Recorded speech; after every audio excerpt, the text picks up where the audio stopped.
আজ ২১শে জুলাই পশ্চিমবঙ্গের রাজনীতির ইতিহাসে এক কালো দিন। ১৯৯৩ সালে এই দিনে জাল ভোট রুখতে সচিত্র ভোটার পরিচয়পত্র করার দাবিতে রাজ্য যুব কংগ্রেস সভানেত্রী মমতা বন্দ্যোপাধ্যায়ের নেতৃত্বে বিশাল জনতা রাইটার্স বিল্ডিং অভিযান শুরু করে, গোল বাঁধে পুলিশের সাথে। পরিস্থিতি নিয়ন্ত্রণে আনতে শেষমেশ পুলিশ গুলি চালায়, নিহত হন ১৩ জন মানুষ।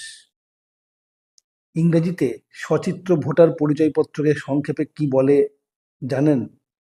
কিংবা ভারতের কোন মুখ্য নির্বাচন কমিশনারের সময় ভোটার কার্ড চালু হয় তা কি জানা আছে?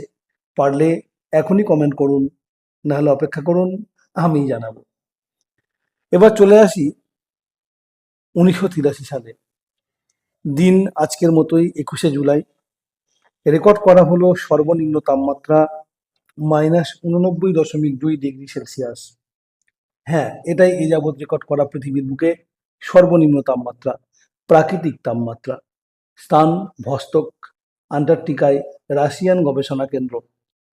১৯৫৭ সালে এটি প্রতিষ্ঠিত হয়েছিল। এই কেন্দ্রটি বরফের নিচ থেকে হ্রদ, জলবায়ু এবং মহাকাশ নিয়ে গবেষণা করে। আপনি কি জানেন আন্টার্কটিকায় ভারতীয় গবেষণাগারগুলি কি কি? জানলে কমেন্ট করুন। আর এরকম আরও তথ্য জানতে আমাকে ফলো করুন। ধন্যবাদ, ভালো থাকবেন।